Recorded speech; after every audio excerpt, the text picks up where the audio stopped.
Selamat datang kembali dalam pembahasan mendalam kita. Kali ini kita coba kupas soal kepemimpinan yang agak pelik ya. Gimana caranya kita pegang kendali tim, tapi orang nggak merasa dikekang, terus malah melawan diam-diam, atau sebaliknya, terlalu santai malah buyar semua. Betul. Ini tantangan klasik banget. Nah, sumber kita kali ini fokus ke satu strategi, namanya komando dan kontrol. Katanya sih ini cara jitu buat hindari jebakan groupthink, pemikiran kelompok yang kadang nggak rasional itu. Iya, menarik konsepnya. Karena groupthink ini bahaya laten di banyak tim kan? Intinya kan gini, orang itu punya agendanya sendiri-sendiri. Kalau kita terlalu keras, ya mereka bisa aja nurut di depan, tapi di belakang nggak jalan. Atau malah sabotase halus, ya? Bisa jadi. Tapi kalau terlalu longgar, wah balik lagi ke ego masing-masing, arah tim jadi nggak jelas. Kehilangan fokus. Jadi gimana caranya bikin rantai komando yang efektif? Yang orang itu mau ikut arahan kita, tapi nggak merasa kayak robot gitu. Nah, mari kita bedah ini. Oke. Dilema utamanya jelas banget ya di sini. Antara kita jadi otoriter, yang bikin orang sebel, atau kita terlalu santai, yang bikin tim jadi, ya itu tadi, kacau balau. Dan sumber kita menekankan kuncinya itu ada di rantai komando, di mana orang itu ngikutin semangat arahan, bukan cuma kata berkata. Semangat arahan ya, bukan cuma teksnya. Betul, disinilah pentingnya menempatkan orang yang tepat. Orang yang bisa nangkap visi besar kita, terus menerjemahkannya jadi tindakan cerdas di lapangan. Bukan sekedar pelaksana tugas mekanis. Harus paham big picture-nya ya. Harus. Itu intinya. Nah, contoh bagus dari sumber kita itu Jenderal George C. Marshall waktu mimpin Departemen Perang AS. Wah, situasinya kan rumit banget tuh. Iya, banyak masalah ya waktu itu. Jenderal-jenderal keras kepala, intrik politik, pemborosan sana-sini. Pasti ada godaan besar kan buat dia. Turun tangan aja langsung, beresin satu-satu, micromanage gitu. Pasti. Tapi Marshall ini cerdas dia. Dia sadar kalau micromanaging itu bakal ngabisin energinya, malah bisa bikin dia kehilangan gambaran strategis. Dan malah dianggap pengganggu ya? Bisa jadi. Jadi strateginya dia justru mundur selangkah. Dia pimpin secara nggak langsung lewat orang-orang kepercayaannya.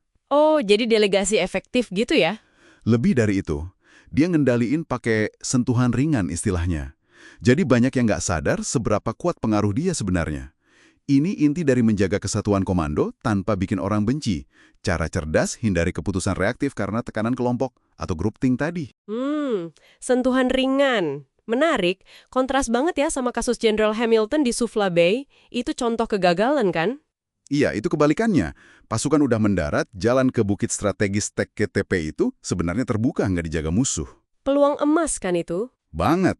Tapi Jenderal Stopford, komandan di lapangan, malah ragu-ragu dia. Mau konsolidasi dulu katanya, takut serangan balik Turki, padahal artileri belum siap. Sementara Hamilton dari jauh udah mendesak terus ya? Udah nge-push, karena intelijen bilang bala bantuan Turki lagi OTW, lagi bergerak ke sana. Tapi Stopford tetap nggak mau gerak cepat. Hasilnya? Ya udah, telat. Peluang hilang, Turki keburu perkuat posisi di bukit itu.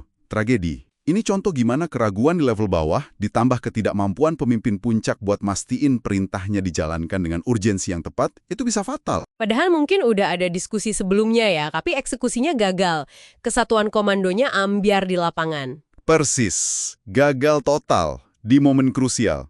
Nah, kasus Suvla Bay ini nunjukin pentingnya perintah yang jelas dan dijalankan. Tapi kan, perintah sebagus apapun juga percuma ya kalau informasinya nggak akurat. Kayak yang disadari Napoleon katanya. Betul sekali. Napoleon itu paham banget masalah klasik ini. Laporan dari bawah ke atas itu cenderung diperhalus atau disederhanakan. Jadi nggak sesuai realita. Biar atasannya seneng gitu ya. Bisa jadi. Nah, solusinya Napoleon ini cerdik. Dia punya 2 jalur informasi. 1, laporan staf yang terstruktur, formal. 2, ini yang menarik, disebut teleskop terarah. Teleskop terarah, maksudnya? Kemampuannya dia buat dapetin info spesifik langsung dari sumber primer di lapangan kapan aja dia butuh. Jadi bisa motong jalur birokrasi, motong distorsi informasi. Oh, jadi dia bisa ngecek langsung gitu ya, nggak cuma telan laporan? Ya, jadi dia yakin informasi yang dia pegang itu beneran kondisi nyata di lapangan. Ini penting banget buat bikin keputusan komando yang efektif. Menjaga kesatuan komando itu juga berarti jaga kualitas informasi yang masuk. Oke, masuk akal. Ini nyambung lagi nih ke soal menghindari groupthink tadi. Sumber kita bilang penting bikin perintah yang jelas, inspiratif, fokus ke tim dan misi, bukan ke pemimpinnya. Betul, ciptakan rasa partisipasi itu penting, biar orang merasa dilibatkan. Tapi hati-hati sama groupthink-nya ya. Nah, itu dia jebakannya. Partisipasi bagus, tapi jangan sampai keinginan buat sepakat bareng-bareng itu malah ngalahin penilaian yang rasional dan realistis. Jadi gimana dong? Ya, pemimpin harus tetap jaga arah, strategi komando dan kontrol yang efektif itu bukan berarti anti partisipasi. Pemimpin perlu dengerin masukan, kelihatan adil, tapi tanggung jawab akhir tetap di dia.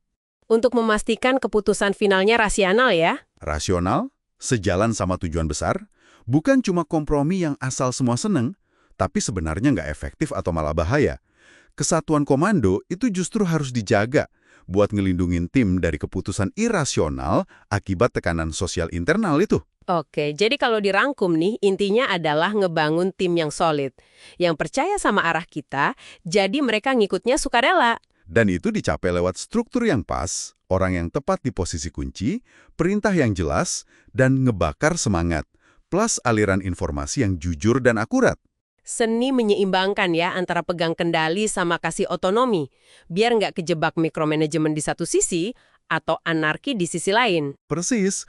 Mungkin ini nih pertanyaan buat Anda renungkan lebih jauh.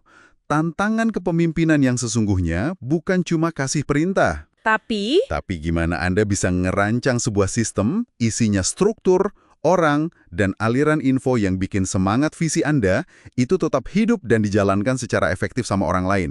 Bahkan pas Anda nggak ngawasin langsung. membangun sistem ya. Iya. Pertanyaannya, gimana Anda bisa bangun teleskop terarah versi Anda sendiri buat nangkep kebenaran di tengah semua kebisingan informasi dan agenda-agenda tersembunyi yang pasti ada di tim Anda?